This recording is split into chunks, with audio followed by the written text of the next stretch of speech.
The student loan forgiveness application is finally available on the studentaid.gov website. But the only thing is that the application is in a beta phase. And while we will be submitting the application, it's not going to be processed until after the website launches.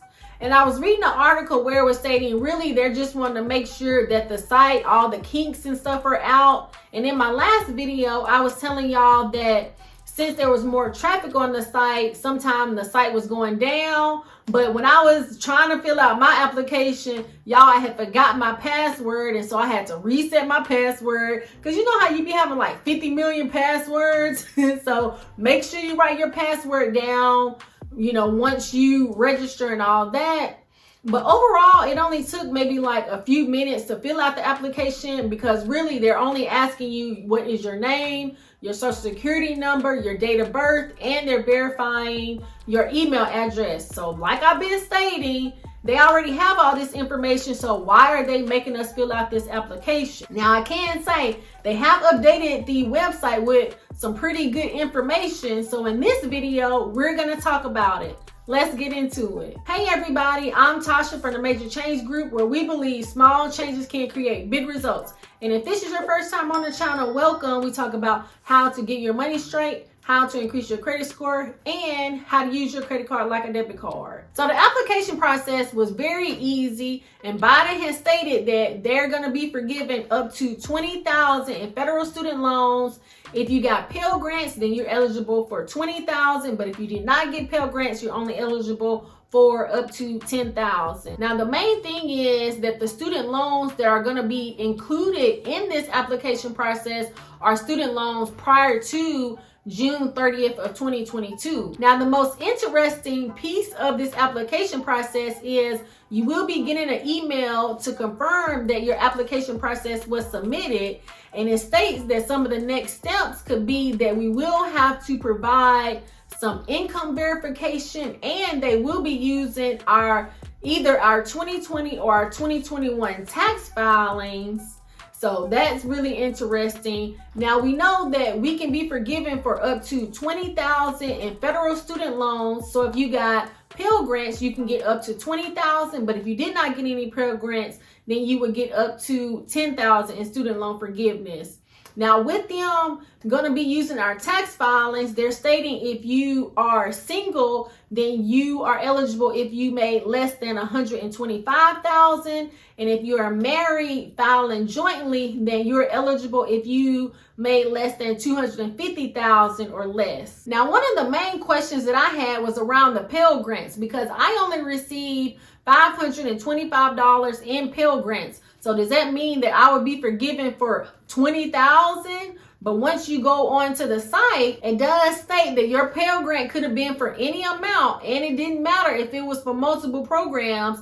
So for me, I felt like that was kind of vague. But in my last video, somebody was stating it didn't matter how much you got in Pell Grants, that you would still be approved and forgiven for the $20,000. But let me know in the comments, how does that sound to you?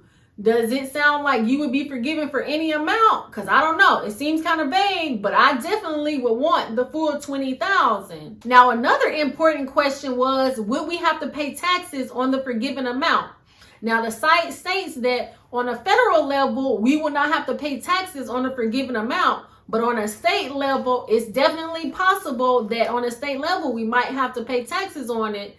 Now, we know that there were 6 states that filed lawsuits stating they didn't want any parts of this student loan forgiveness because they didn't want their state's economy to be impacted. Now, some of those states includes Nebraska, Missouri, South Carolina, Arkansas.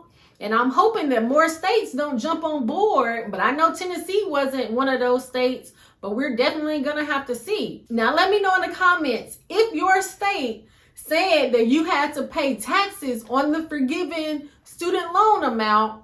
Would you opt out of being forgiven for the student loans?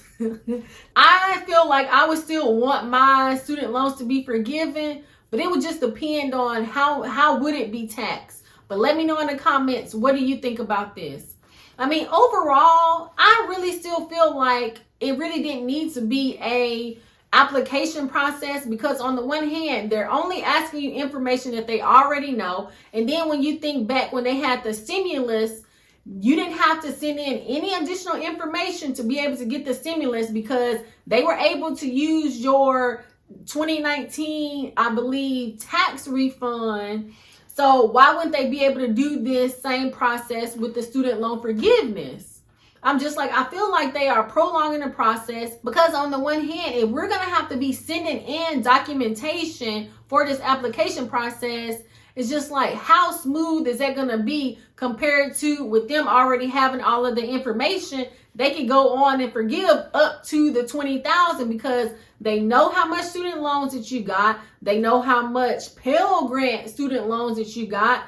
They already have your tax information, just like they did with the stimulus. So on the one hand, I just feel like they are making this process a lot harder than it has to be.